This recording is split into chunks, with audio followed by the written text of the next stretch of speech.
Okay, so in this video, I wanted to talk about Portugal's starting 11.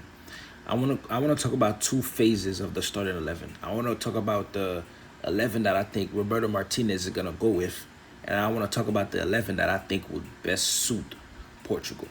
So first, at goalkeeper, we all know Jogo Costa. I think that's almost a given. Center back, Ruben Diaz. I think that's a given also. And then Gonzalo Con was it Inacio? That's his name. Is he injured? I don't think he's injured. And then left back, obviously the boy Nuno Mendes. Is he injured? Is Gonzalo?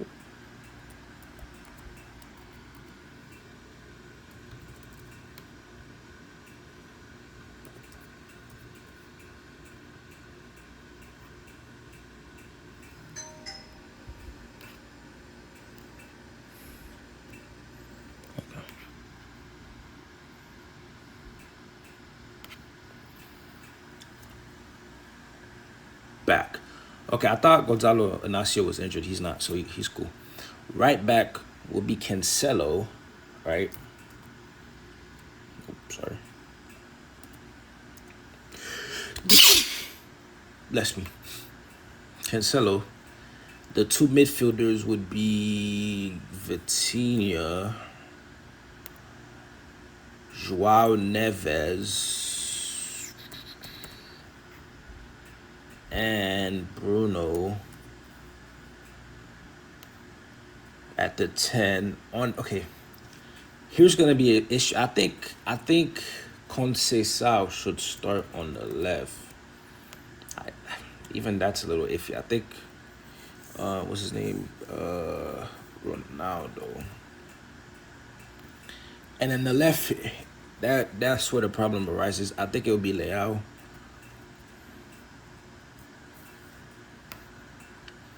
Okay, boom. This is the starting 11 that Roberto Martinez is more likely to go with. I don't agree. Like, the problem becomes Leao and Conceição, I guess, and maybe Cancelo. But other than that, that would be the 11 that I think Roberto Martinez is going to go with. Now, here's the 11 that I think they should go with and the formation that I think would best suit Portugal. I think a 3-5-2 with the players they have would best suit Portugal. So here, right, I think Nuno Mendes left wing back would kill. Would kill. Right wing back, Cancelo. I think that's a given. We just got the left flank to just do what he wants. And he's amazing going forward. So he'll do what he wants. And just know I got the defense covered. Don't worry.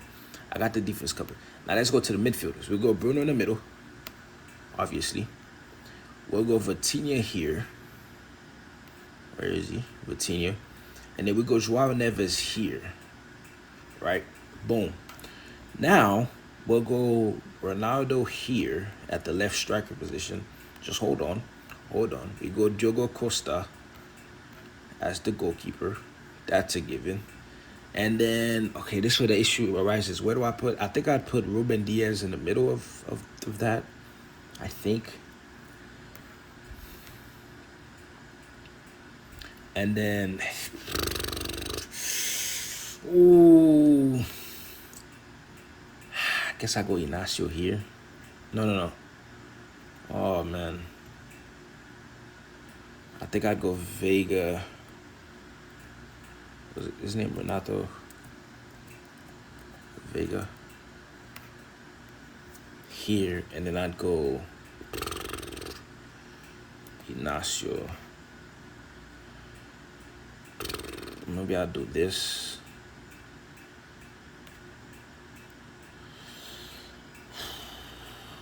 And then this is where the issue arises, right? So for the right striker, I think, right? I think I might put what's his name? Bernardo. Here's why. So in possession, it will look something more like this in possession.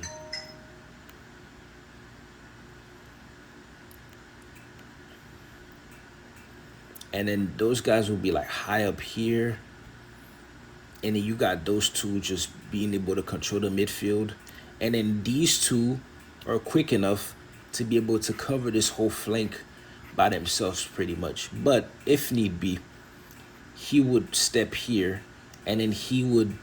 I would believe that Joao Neves would be smart enough to know when to drop here or when to drop here to help out.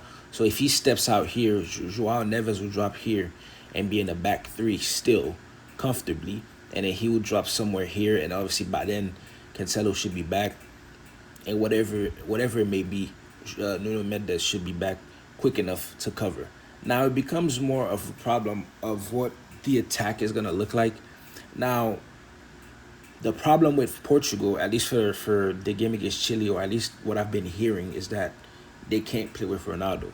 Now I could hear the argument for that, and I've been hearing that people have been forcing the Bruno and Ronaldo partnership. It's been however many years now, and it still hasn't really flourished. And of course they won the Nations League, but let's be real, right? Let's be honest. And Bernardo plays doesn't is not a winger for me. He plays better inside, but it becomes an argument of does he play better inside as a number 10 or a number 8? So yeah, so it becomes one of those conversations. The only reason I put Bernardo Silva is because he has a bit more experience. Now I could have put Joao Felix because I think Joao Felix plays better inside again. They have these like little number 10s that people think are wingers but are really like inside half forward 10s. You know what I mean? Those weird positions like Eze, Morgan Rogers, Palmer. They're not out and out 10s, but they're also not out and out wingers. They're kind of like in the middle. You know what I mean? It's hard to, yeah.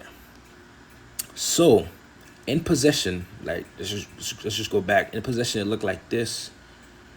Him here, him here. You still be here. In possession, that's what it looked like. And you gotta have confidence that Vitinha and Neves will be able to do their thing on the ball. And if need be, Bruno could still do this and help out. And Bernardo Silva would be like around here roaming all of this. And at times, it could look something like this. And then Bruno will still be here. And you still have your two midfielders doing their thing. Now that's really it realistically only works if you are confident against the team you're playing against. I would believe, in my opinion. But if not, you'd probably have Nuno Mendes just a bit further back, just in case. Just in case. Now, another issue is the back three. I'm not really too familiar. I'm only familiar with... Actually, I'm familiar with all of them, I'll be honest. But Ruben Diaz, it's like covering all of this space right here is going to be tough, right? Especially if Cancelo gets caught too high. That's why I'm putting my trust in Joao Neves. He's young. He has a lot of legs. So run. Use your legs. So I'm trusting that Joao Neves is going to be... Ooh. No.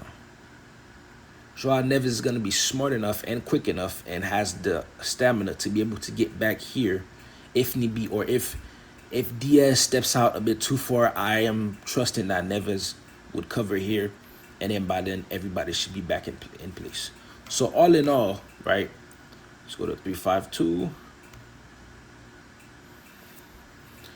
All in all, this is my idea of what Portugal should do. That should be their formation. And for the right striker / number 10, I don't mind if you put Joao Felix there. I don't mind if you put even a Leao, even a Leao, because he gets caught out on the wing because he doesn't defend, he doesn't press. So maybe you throw him inside a bit more, but he does better being free. So that would be a Roberto Martinez problem. But this is what I would go. And then if we're making subs, right? If we're making subs, God knows, Pedro, where is he? Pedro Neto on that right wing back. Pedro Neto, or even if you want to be, you could put Neto on the left, right, and then put Conceição on the right wing. And if you feel like you're getting beat physically a bit too much, right? Maybe you bench Joao Neves, you put Ruben Neves in. Wait. and you put Ruben Neves in, if you feel like you're being beat a bit too much physically, right? Or if not that, you could throw in Joao Neves on that right wing back spot.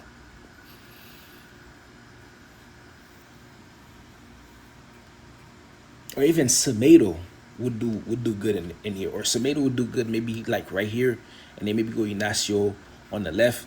There's options, but I think those three midfielders, they're the key. That's the key to Portugal winning the World Cup for me. But yeah, let me know what y'all think in the comments. Did my first YouTube video, and let's see how it goes. I don't even know how long this is.